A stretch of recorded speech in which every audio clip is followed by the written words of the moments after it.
अस्सलाम वालेकुम dear students. Umar Farooq Faram school and college Kaidabad. आज हम फिज़िक्स का यूनिट नंबर 5 स्टार्ट करने लगे हैं, जिसका नाम है ग्रेविटेशन।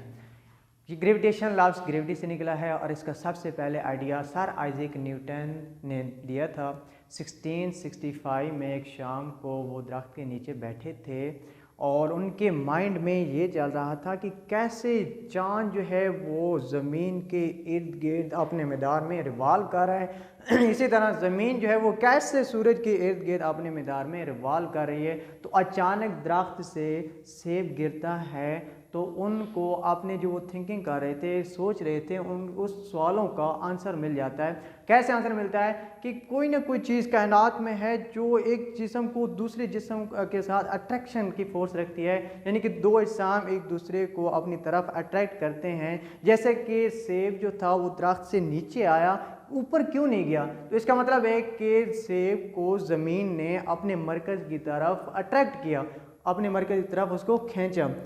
तो सबसे पहले इसका जो टॉपिक है हमारा वो है 5.1 law of gravitation. Law of नहीं, the forces of gravitation. The force of gravitation. Force इसमें देख लेते हैं कि फोर्स क्या चीज़ है। फोर्स का मतलब है कि एक चीज़ को अपनी तरफ खींचना या उसको पुश करना, धकेलना। तो इसकी मिसाल हम लेते हैं एप्पल से कि एक एप्पल बनाया हमने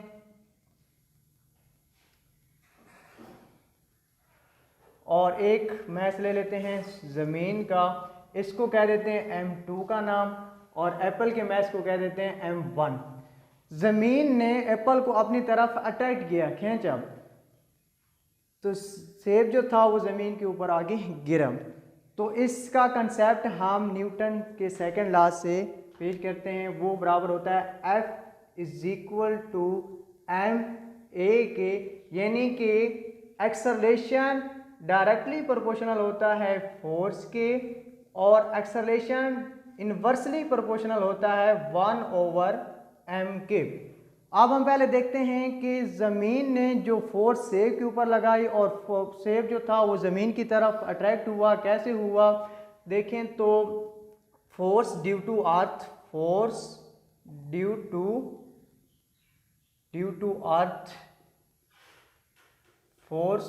अर्थ।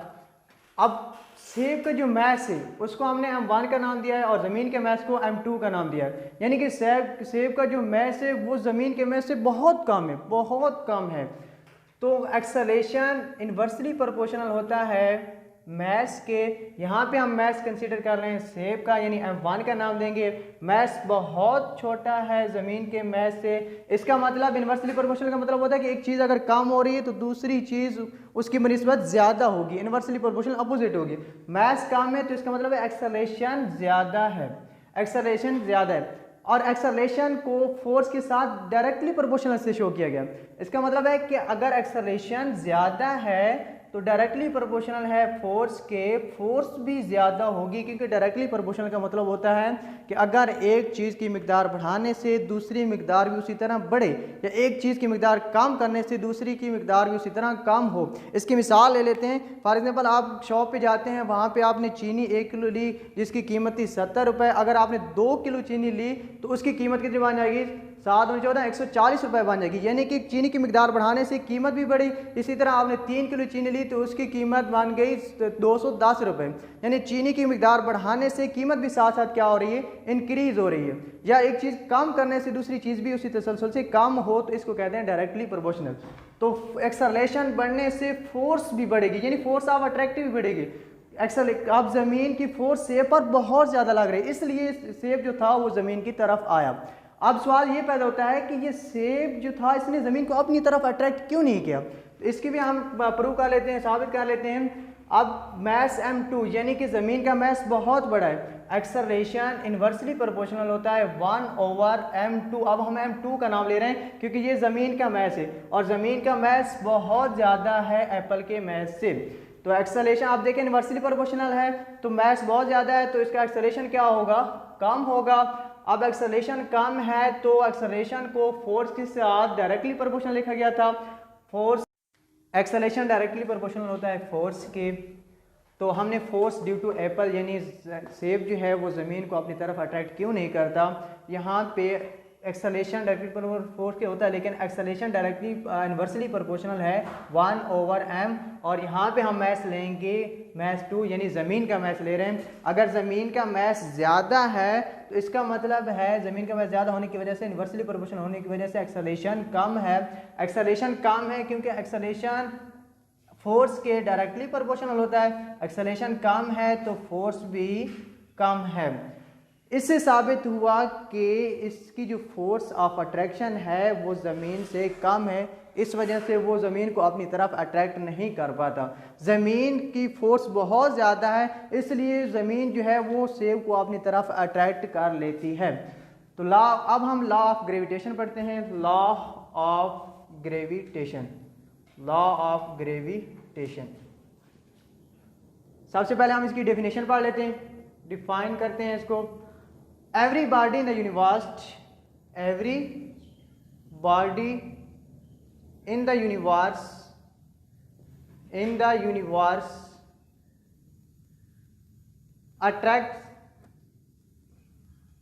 attracts every other body, every other body with a force, with a force which is directly proportional, which is directly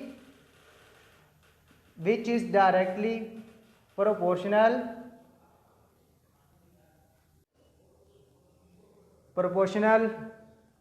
to the product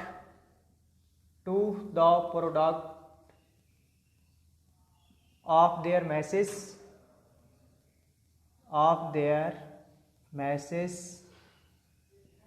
इसको हम लिख लेते हैं F डायरेक्टली प्रोपोर्शनल है M1 एंड M2 के।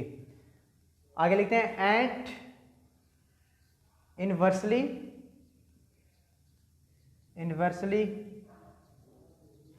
प्रोपोर्शनल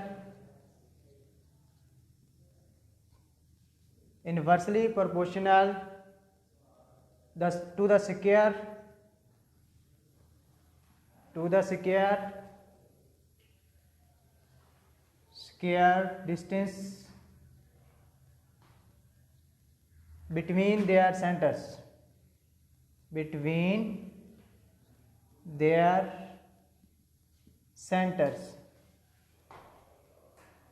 इसको हम लिख देते हैं F इनवर्सली प्रोपोर्शनल है 1/d का स्क्वायर। डेफिनेशन लिखने के बाद डेफिनेशन में क्या कहा गया है, डेफिनेशन में क्या आ गया है कि कायनात में हर जिस्म दूसरे जिस्म को अपनी तरफ एक फोर्स के साथ अट्रैक्ट करता है जो कि डायरेक्टली प्रोपोर्शनल होती है उन दोनों इज्साम के प्रोडक्ट के मैसेज के, एंड इनवर्सली प्रोपोर्शनल होती है उनके दरमियान जो डिस्टेंस है उसके स्क्वायर के इनवर्सली प्रोपोर्शनल होती है। आगे हम इसकी एक्सप्लेनेशन लिख लेते हैं।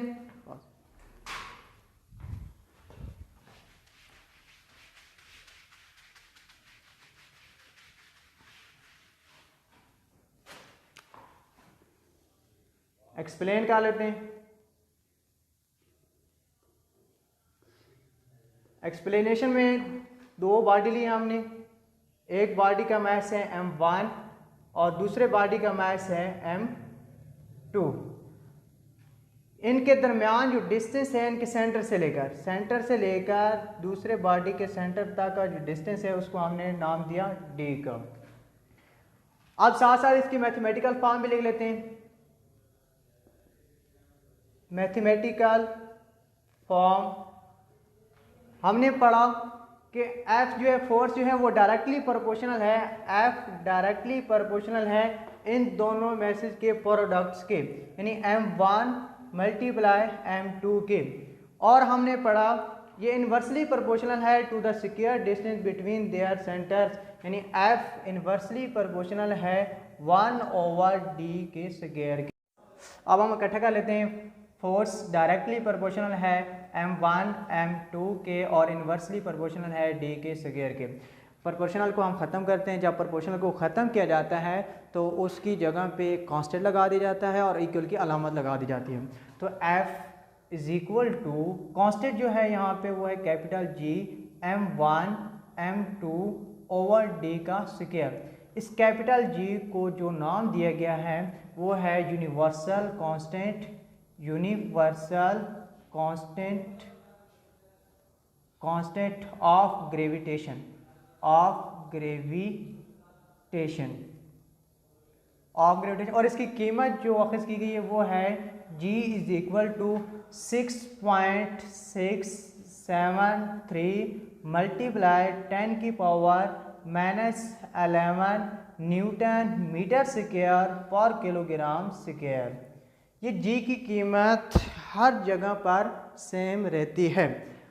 अब हम दो अजसाम के दरमियान डिस्टेंस का भी तस्वर पेश करते हैं कि अगर दो अजसाम के दरमियान फासला कम है तो फोर्सेस ऑफ अट्रैक्शन बहुत ज़्यादा होंगी। अगर दो अजसाम के दरमियान फासला ज़्यादा है तो उनके दरमियान जो अट्रैक्शन ऑफ फोर्सेस है वो कम होगी। तो अब हम रिपीट कर लेते हैं जो टॉपिक आज हमने पढ़ा। सबसे पहले हमने पढ़ा ग्रेविटेशन। ग्रेविटेशन के मतलब हमने बता दिया, किसने कंसेप्ट दिया था, तो वो सर आइजैक न्यूटन साहब थे 1665 में। एप्पल जब गिरा तो उन्होंने ग्रेविटेशन का तस्वर पेश किया। उसके बाद हमने फोर्सेस ऑफ ग्रेविटेशन पढ़ा। वो मैंने सेब की मिसाल दी कि सेब जो है वो ज़मीन के ऊपर गिरता है और सेब जो है वो ज़मीन को अपनी तरफ कैसे अट्रैक्ट नहीं कर सकता, या करता है तो कितनी फोर्स से करता है। वो सेब का मैस जो है बहुत कम होता है, इस वजह से वो ज़मीन को अपनी तरफ अट्रैक्ट नहीं कर सकता। और ज़मीन का मैस सेब के मैस से बहुत ज़्यादा भारी होता, बड़ा होता है, इस वजह से सेब को वो अपनी तरफ अट्रैक्ट कर लेते हैं। उसके बाद हमने लॉ ऑफ ग्रेविटेशन पढ़ा। लॉ ऑफ ग्रेविटेशन में सबसे पहले आपने डेफिनेशन को याद कर लेना है। डेफिनेशन में क्या बताया गया है कि दो अजसाम हैं, उन दोनों अजसाम के मैसेज के डायरेक्ट प्रोडक्ट्स को फोर्स के डायरेक्टली प्रोपोर्शनल के रखा गया है। और उसके बाद दो अजसाम हैं, उनके सेंटर से लेकर जो डिस्टेंस है उस डिस्टेंस के स्क्वायर को फोर्स के इन्वर्सली प्रोपोर्शनल के बराबर रख दिया गया है। उसके बाद हमने एक्सप्लेनेशन लिखी। एक्सप्लेनेशन में हमने क्या किया, दो मैस लिए, एक मैस को हमने m1 का नाम दिया, दूसरे मैस को m2 का नाम दिया, और उनके सेंटर से दूसरे मैस के सेंटर तक का जो फासला था उसको हमने d के साथ डिनोट किया। फिर हमने मैथमेटिकल फॉर्म उसकी निकाली। मैथमेटिकल फॉर्म सबसे पहले हमने फोर्स को डायरेक्टली प्रोपोर्शनल दोनों मैसेज के प्रोडक्ट्स के बराबर रखा, और फिर इन्वर्सली प्रोपोर्शनल कर दिया फोर्स को जो दो अजसाम के डिस्टेंस के स्क्वायर के बराबर थी। फिर हम उन दोनों को हमने कंबाइन कर लिया तो वो F directly proportional m1 m2 और इन्वर्सली प्रोपोर्शनल d का स्क्वायर के बने।